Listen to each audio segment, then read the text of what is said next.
Bapak-bapak, ibu-ibu sekalian, kita kemarin sudah menyelesaikan bagaimana kriteria orang masuk surga yang digiring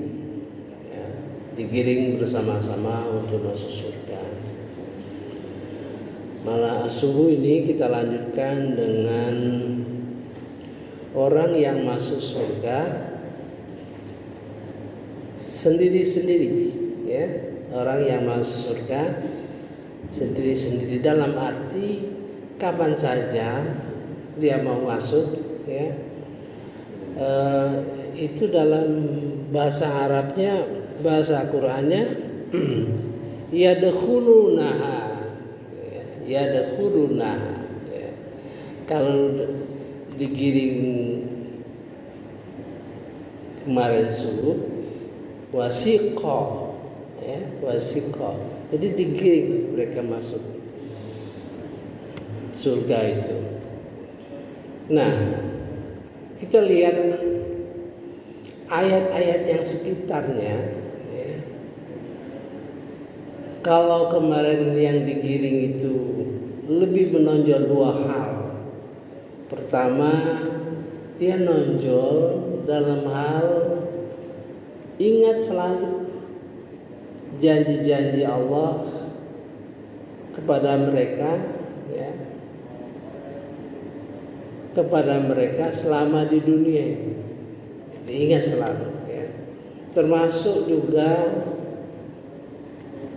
memohon agar Allah memenuhi janjinya, ya.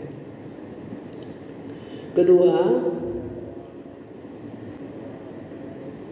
dia meyakini segala perselisihan di dunia ini, ya, terutama perselisihan di antara kita, supaya dijaga betul, ya, sehingga dia pada posisi yang benar, ya. Posisi yang benar itu mereka mengikuti petunjuk Allah Subhanahu wa taala dalam surah Az-Zumar ayat 18, ya, dengan mempelajari, mendengar walaupun berselisih gitu, ya, sehingga dia mampu menjelaskan ini yang benar, yang baik menurut saya. Nah, kira-kira begitu, ya. Dan dia jaga persatuan, ya, jangan sampai berpecah belah, karena dia hati-hati sekali takut kepada Allah Subhanahu wa taala. Itulah kita kriteria orang yang masuk surga digiring. Subuh ini kita mencoba orang yang masuk surga dengan sendirinya, ya, bebas. A'udzubillahi minasyaitonirrajim. Bismillahirrahmanirrahim.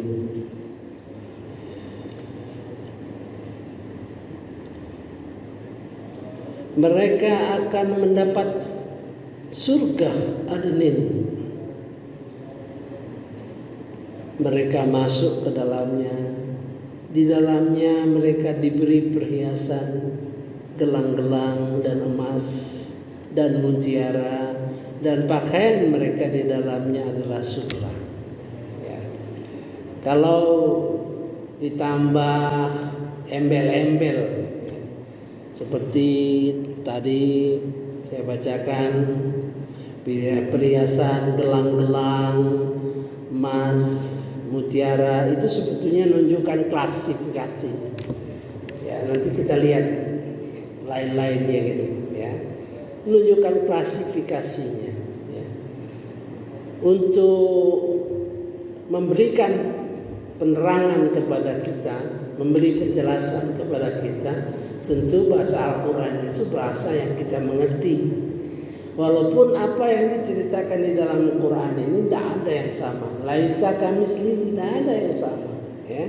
Tidak ada sesuatu yang kita pikirkan di dunia ini, ya. Kita pikirkan, oh barangkali begini-begini, nggak ada, ya. Hanya sekadar memberi penjelasan kepada kita. Ayat 33 ya, surah Fatir. Jannatu adnin yadkhulunaha yuhallawna fiha min asawir min dhahabi wa lu'lu'a wa liyamuhum fiha harir. Yaitu mereka mendapat jannah adnin, bukan Firdaus kelas-kelas. Jannah adnin itu di bawah Firdaus, ya. Yadkhulunaha, mereka masuk sendirinya. Yuhallawna fiha min asawir min dhahabi wa lu'lu'a wa libasuhum fiha harir. Mereka mendapat pakaian dari sutra, ya. Sekarang kita lihat ayat-ayat di sekitarnya, ya. Yang paling menonjol adalah A'udzubillahi minasyaitonirrajim, bismillahirrahmanirrahim. Kemudian kitab itu kami wariskan kepada orang-orang yang kami pilih di antara hamba-hamba kami. Lalu di antara mereka ada yang menzalimi diri sendiri, ada yang pertengahan, dan ada pula yang lebih dahulu berbuat kebajikan dengan izin Allah. Yang demikian itu adalah kurnia yang besar. Ini ada sedikit ganjelan pemahaman kita, ya. Karena dicirikan, ya, orang yang diwarisi Al-Quran itu ada 3, ya, kemungkinannya. Ada yang masuk menzalimi dirinya sendiri. Kan kita terpikir, mengapa orang-orang yang sudah diwariskan Al-Quran kepadanya masih menzalimi dirinya, itu kan? Artinya tidak melaksanakan, gitu. Kemudian pertengahan masih melaksanakan sebagiannya tidak, ya. Kemudian yang paling kita penginin, ya, wa minhum sabiqum bil khair biiznillah. Mereka segera, kalau tahu ayat Quran perintahnya itu segera dilaksanakan. Nah, saya baca di dalam Ibnu Katsir, ya, tafsirnya. Jadi saya mendapat penjelasan bahwa orang-orang yang zalim itu nanti pertama mendapat syafaat dari Rasulullah SAW. Dia mendapat kemudahan di dalam hisab. Jadi kira-kira begitulah di dalam penjelasan Ibnu Katsir, ya. Tapi bagi kita, ya, namanya Quran itu kan ribuan ayat, ya, ya. Mungkin tidak sepenuhnya bisa dilaksanakan karena mungkin tidak mengerti, belum paham. Sudah pasti itu berkenaan dengan Al-Quran itu kan banyak perintah-perintah dalam Al-Quran itu, ya. Nah, itu kira-kira begitu. Summa awrasnal kitab, kemudian kami wariskan Al-Quran, alladzina astafaina min ibadina, kepada yang kami pilih, ya, telah kami pilih. Alladzina astafaina min ibadina. Ini termasuk 3 kelompok ini orang yang terpilih, gitu, ya, dari hamba-hamba kami. Ibadah, kalau ibadah itu artinya hamba-hamba yang semantap, gitu, ya. Mungkin di dalam aspek-aspek Al-Quran itu luas sekali, ya, yang tidak semua, misalnya kita nggak tahu, misalnya nggak sempat tahu, nggak sempat memahami, nggak sempat bahwa Allah itu minta supaya semakin tua, ya, selama hidup kita ini memperbaiki pembicaraan kita kepada orang lebih baik.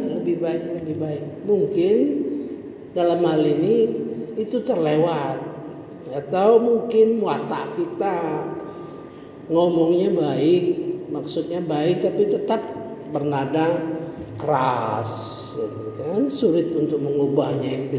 Mungkin menurut pengertian saya gitulah kira-kira ya. Sebab dia ini dipilih, ya, alladzina astafaina min ibadina.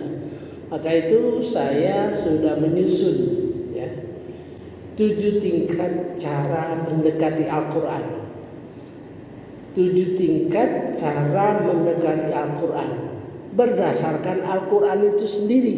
Nah gitu ya. Jadi kalau Al-Quran itu jangan kita pikir, ya. Kalau kita pikir jauh dari Al-Quran. Misalnya di dalam Al-Quran itu menyebut sholat khusyuk, gitu. Sholat khusyuk. Maka kita jangan berpikir lain selain Al-Quran. Apapun di dalam Al-Quran, ya, apapun di dalam Al-Quran, istilah di dalam Al-Quran disebut, misalnya khusyuk, bisa mengundang pertanyaan sendiri. Ya, kita menimbulkan pertanyaan kita sendiri. Insya Allah pasti dijawab oleh Al-Quran, pasti dijawab Al-Quran. Ya. Atau pertanyaan Al-Quran sendiri kepada kita, walaupun itu ditanya pasti diberikan jawaban, walaupun harus telaten, bacanya harus telaten.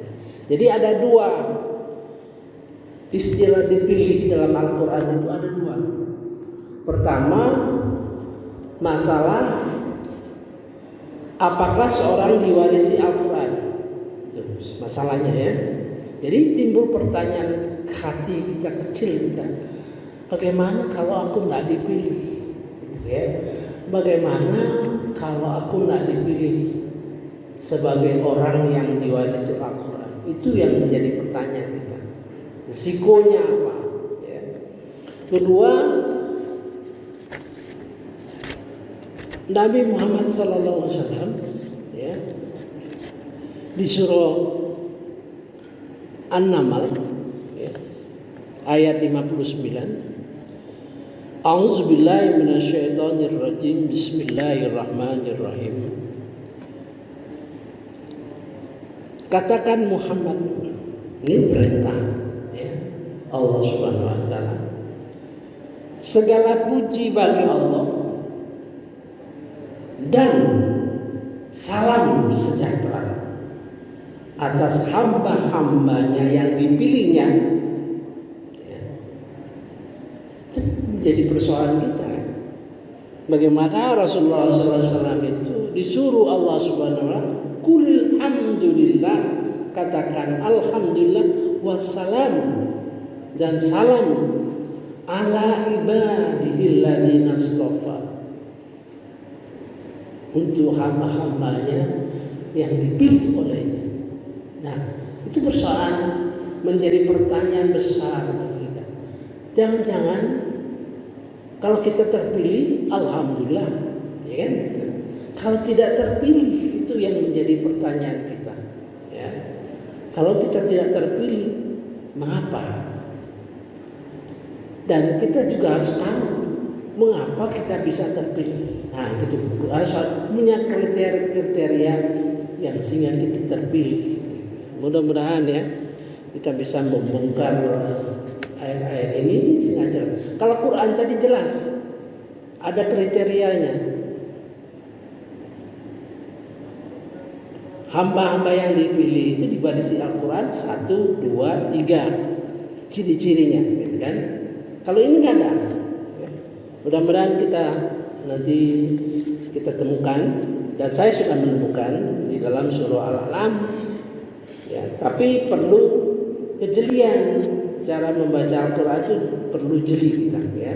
Karena dengan demikian kita bisa membongkar, memahami ayat tersebut berdasarkan ayat Al-Quran sendiri ya. Saya kira cukup ya. Kita mulai dengan orang-orang yang terpilih. Mudah-mudahan kita termasuk hamba-hamba yang terpilih. Allahumma ja'alna minhum, Allahumma ja'alni minhum. Subhanakallahumma wa bihamdika